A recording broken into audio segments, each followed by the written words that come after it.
Una buena historia no solamente tiene héroes, también necesita villanos. Por eso las Copas del Mundo son lo que son, porque ha tenido de los dos. ¿Y saben qué le sigue faltando a Qatar 2022?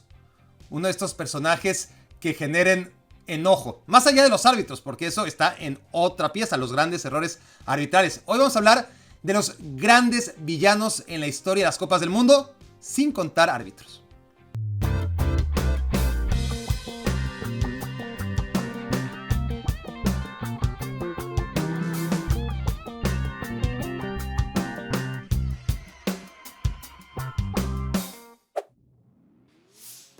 Invoca donde quieras a Rivaldo y harás brillar los ojos de cualquier millennial de aquí y allá, siempre y cuando no estés hablando con un treintañero turco, ni te atrevas a mencionar el nombre de aquel teatrero y cobarde tramposo que los engatusó en Corea-Japón 2002.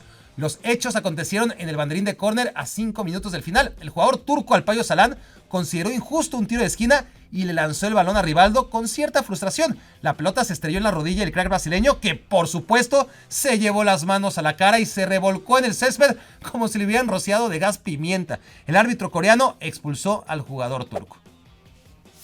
En 1966 todavía no existían las tarjetas amarillas. Para ser expulsado, un jugador realmente tenía que aventarse en plancha desde la tercera cuerda, y a veces ni así. En el Mundial de Inglaterra 66, Brasil como bicampeón del mundo se enfrentó a una poderosa Portugal que aún sin artimañas la hubiera vencido, pero por las dudas, parte del plan era salir de cacería y acosar a Pelé. Entre todos se fueron alternando las patadas al brasileño, una más dura que la anterior, hasta sacarlo del campo en el primer tiempo. Pelé volvió, pero no podía ni siquiera caminar bien, por si no fuera suficiente con que no existían amonestaciones en esos salvajes tiempos.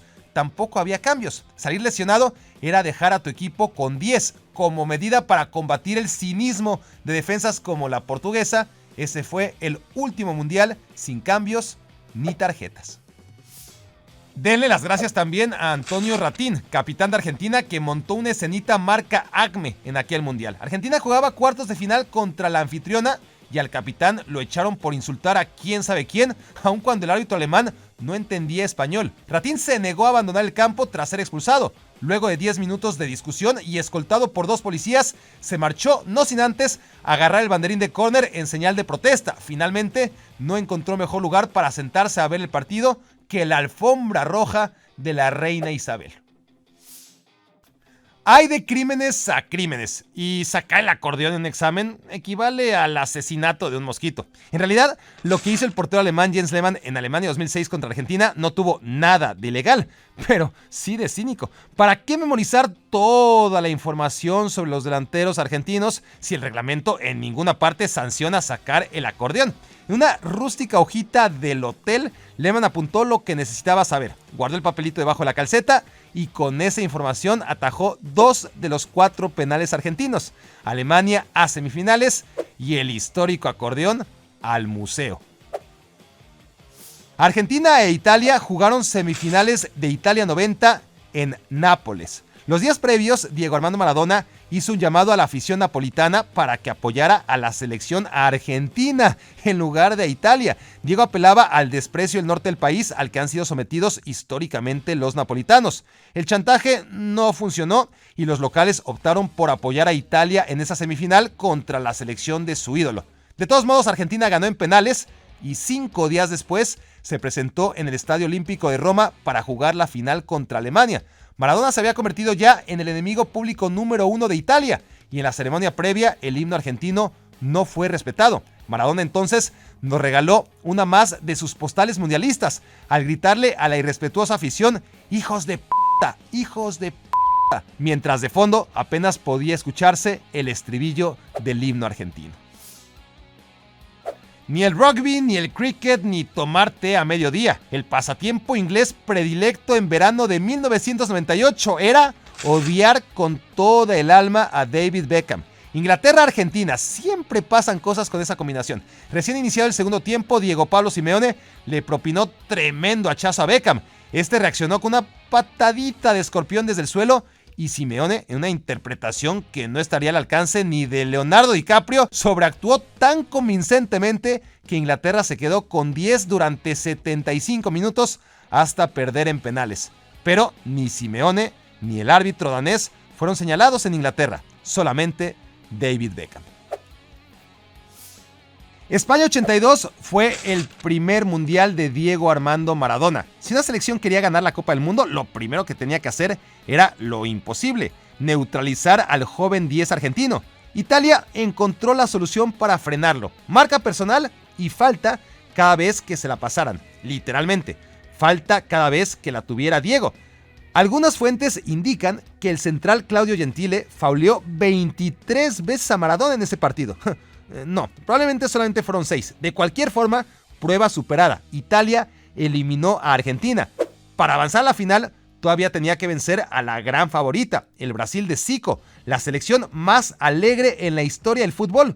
Bueno, otra vez, marca personal de Claudio Gentile a Zico, media decena de oportunas faltas al crack, y a la Brasil del 82 se le borró la sonrisa. Una maldita vez en la historia del fútbol, el siempre, entre comillas, villano, pagó con su vida un estúpido error en un estúpido juego. El autogol de Andrés Escobar contra Estados Unidos en el Mundial de 1994 fue una de las razones por las que Colombia no clasificó a octavos de final. Luego de haber vencido en Buenos Aires 0-5 a Argentina en la eliminatoria, la brillante generación de futbolistas colombianos defraudó en su rol de favorita. Sí, muchos pensaban que Colombia ganaría el Mundial. Apostadores y narcotraficantes perdieron mucho dinero. 10 días después de su autogol, Andrés Escobar fue asesinado en Medellín por 3 profesionales de la estupidez y la maldad. El entrenador argentino Carlos Salvador Vilardo nunca lo reconoció abiertamente, pero es la anécdota favorita de los argentinos: el agua que se bebió el lateral izquierdo brasileño Branco. Sucedió en Italia 90, partido de octavos de final. Mucho calor en Turín, dentro y fuera de la cancha. Un jugador se lastimó y al entrar las asistencias del equipo argentino, los jugadores del albiceleste aprovecharon para rehidratarse. Branco entonces se acercó a recibir agua también, sin sospechar que le habían tendido una trampa meticulosamente preparada. Ese bote de agua, bidón que le dicen en Argentina, contenía un sedante que lo dejó mareado el resto del histórico partido en que Argentina eliminó a Brasil. La que armó Arjen Robben en 2014. México-Países Bajos, octavos de final. Condenado a tiempos extra cuando al minuto 94 Arjen Robben se quita encima a Diego Reyes y en mano a mano contra Rafa Márquez está más rápido. Márquez pisa a Robben. Fríamente hablando, sí, era penal, pero sin tamaño melodrama, el extremo neerlandés jamás habría logrado que el árbitro lo marcara. La afición mexicana encontró desde entonces a su enemigo público número 1. 3079 días después, no ha dejado de serlo. Al partido más violento en la historia de los mundiales se le conoce como la Batalla de Santiago. Chile contra Italia en Chile 62 fue una auténtica encerrona.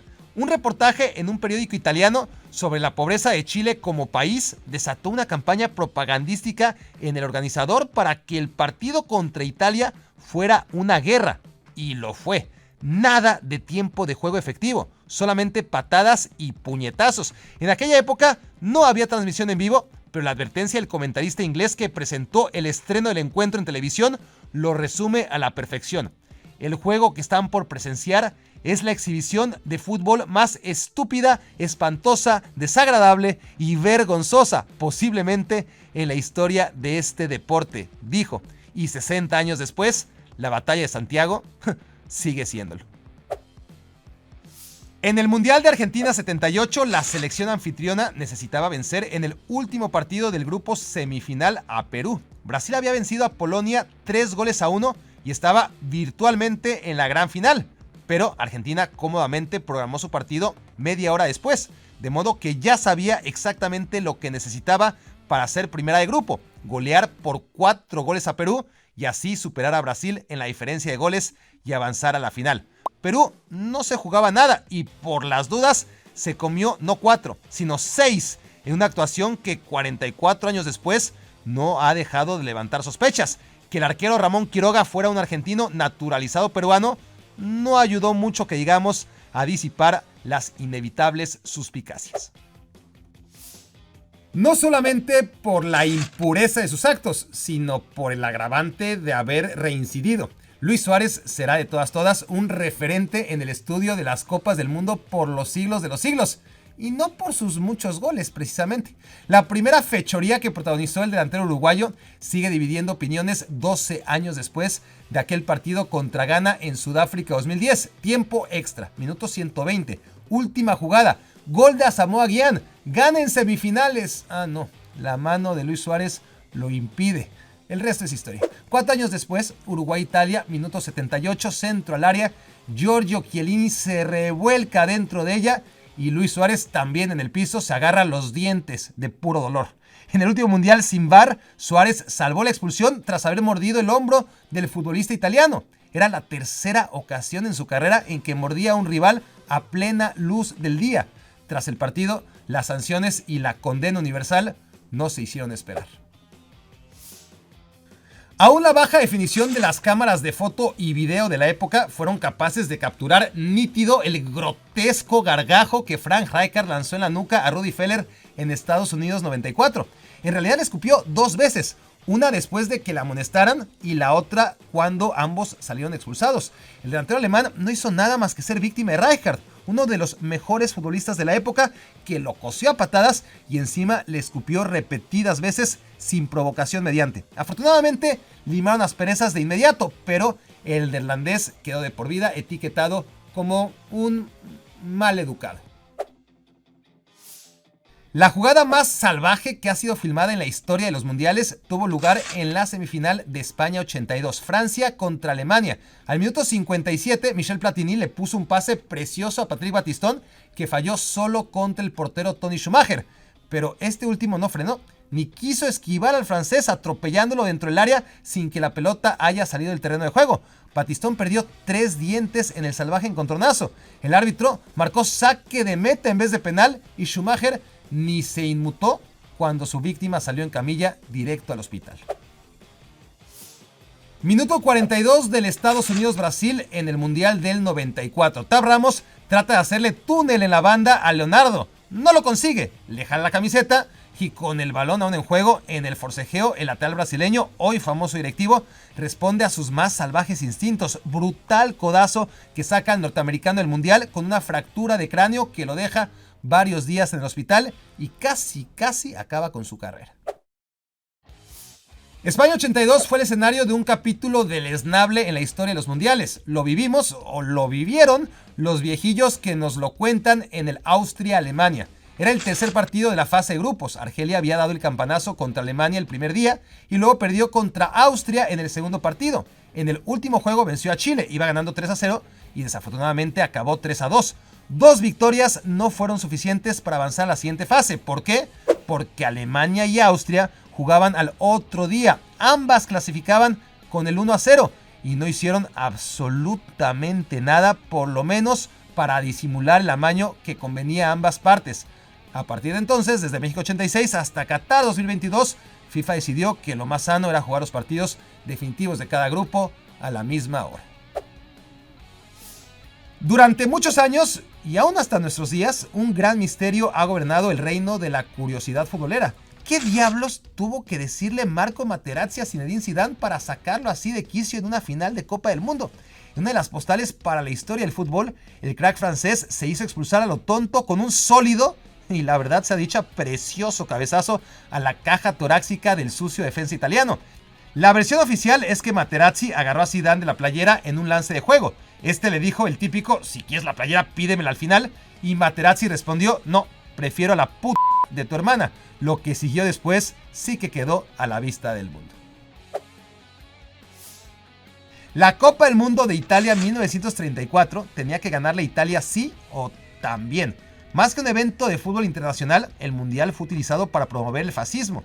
Los sorteos, los partidos, los árbitros y los rivales. Se dice que todos estaban bien advertidos de quién tenía que ir avanzando. Y así fue. Un mundial bajo sospecha y un campeón del mundo con asterisco. La mano de Benito Mussolini ensombrece toda credibilidad en torno a aquella Copa del Mundo.